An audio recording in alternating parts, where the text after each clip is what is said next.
مولانا ارشد مدنی دامت برکات اللہ زندگی دے دیں۔ جماعت اسلامی اہل حدیث ہمارے سر کے تاج ہیں، مسلمان ہیں میرے بھائی، بریلوی مسلمان ہیں، سمجھے، یہ سب کے سب، لیکن یہ سب مانتے ہیں اس بات کو، سب مانتے، کوئی بھی انکار نہیں کرے گا کہ روس کو بھگانے والا بھی دیوبندی ہے اور امریکہ کو بھگانے والا بھی دیوبندی، اس کو سب مانتے ہیں۔ معلوم یہ ہو گیا کہ دنیا کے اندر سب سے بڑی طاقت دیوبندی، روس کو ڈنڈا کر کے یہ کالی پگڑی والوں نے ذلیل کر دیا۔ دنیا کی سپر طاقت، دوسری سپر طاقت امریکہ، وہ بھی دو خدا تھے کائنات میں، دونوں کو کیا کر دیا یہ سادہ لوگوں نے، انگریزی نہ پیم سمجھے ایتے سوائی دیتے پوس کا سوائی استا پدا سا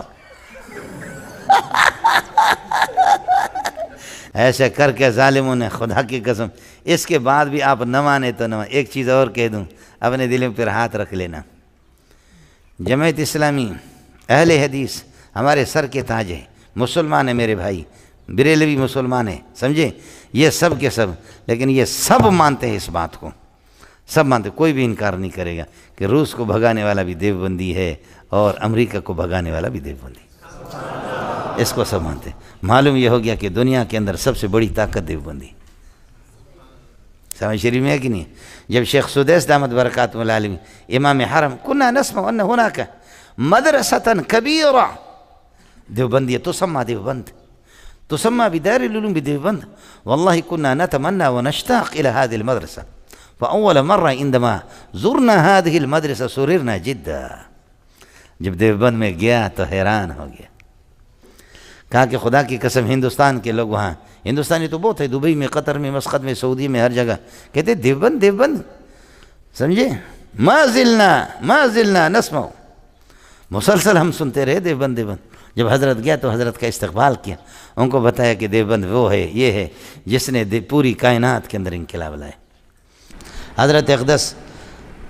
مولانا ارشد مدنی دامت برکاتہ اللہ زندگی دے دیں، ہمارے شیخ فرماتے ہیں استاد سلیم اللہ خان رحمۃ اللہ علیہ کہ میرے استاد جی کا بیٹا بھی الحمدللہ مدنی ہے، اللہ آپ کو موقع دے دے، ارشد مدنی آ جائے، اس سے بیعت کرو،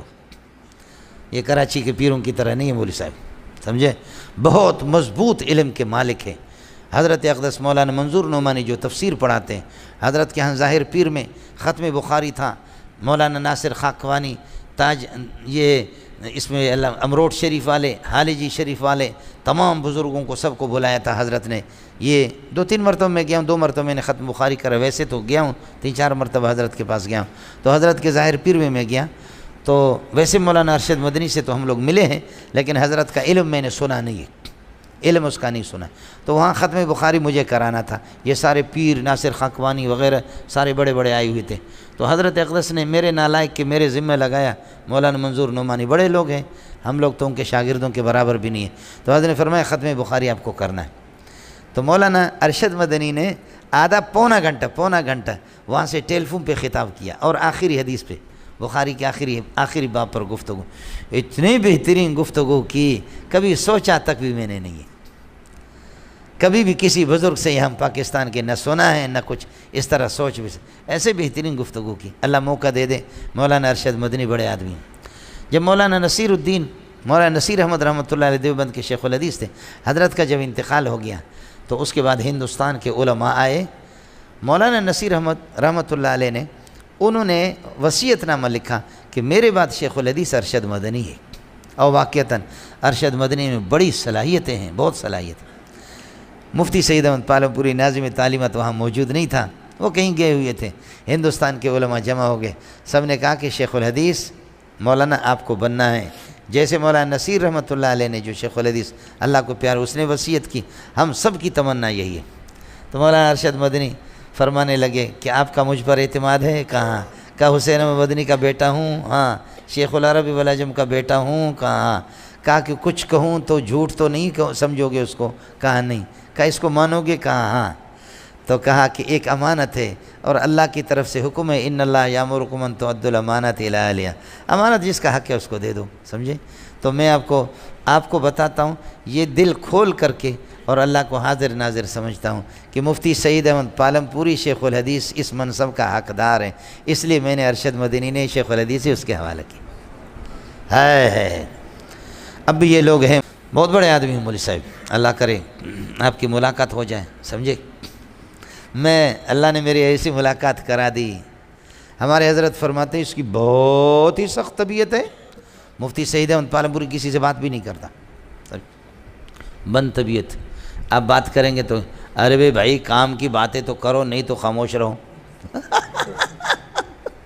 بہت غصے والا ہے، ارے بھائی کام کی باتیں تو کر لو ورنہ خاموش رہو، سمجھے۔ یہ میں نے سنا تھا، ہمارے حضرت فرماتے تھے کہ علم تو اچھا ہے لیکن بہت جلالی ہے، جذبات والا، سمجھے۔ ہمارے شاگرد مفتی اعظم ہے، اللہ آپ کا بھلا کرے، فیجی کے مفتی اعظم ہے، بڈھا ہے، یہاں آ گیا، میری پیشانی بوسہ دینے لگے، میں سبق میں تھا تو ساتھی بھی حیران ہو گئے، وہ بھی رونے لگے، میں بھی رویا، مفتی خالد بھی آئے، مفتی شہباز بھی آئے، سمجھے۔ تو جیسے وہ آئے، شہزاد نام ہے، مفتی شہزاد، مفتی شہزاد آ گئے، کہنے لگے مفتی صاحب کو مجھے بھی کہا کہ فیجی دنیا کا آخری کنارہ ہے، ادھر کئی دفعہ سے کہہ رہے کہ آپ آ جائیں، میں نے کہا 36 گھنٹے جہاز کو لگتا ہے، میں آ کر فیجی میں آ کر کے کیا کریں گے، سمجھے۔ تو وہ آگے انہوں نے کہا کہ مفتی صاحب کو لے گئے، مفتی صاحب کو لے گئے، ہم نے سنا تھا کہ مفتی صاحب غصہ ہوتا ہے، تو کہتے ہیں ہم بھی خاموش، مفتی صاحب بھی 1.5 گھنٹہ ایئرپورٹ سے اتار کر کے ہم اپنے گاؤں کی طرف جاتے رہے، چلتے چلتے چلتے چلتے چلتے، کہنے ارے بھائی میں کسی قبرستان میں تو نہیں آیا ہوں، ارے بھائی کسی قبرستان میں تو نہیں آیا ہوں، آپ لوگ زندہ ہے یا مردہ ہے؟ تو مفتی صاحب کہتے ہیں ہم نے کہا استاد حضرت زندہ ہے، زندہ ہے، کہا کہ پھر بولتے کیوں نہیں، کچھ تو بولا کرو۔ تو مفتی صاحب کہتے ہیں ہم نے کہا کہ جی آپ تو بہت غصہ ہوتے ہیں، ڈر لگ رہا ہے، نہیں بول رہے ہیں، پر میں کام کی باتیں تو کرو، ویسے فضول بات نہیں کرنا۔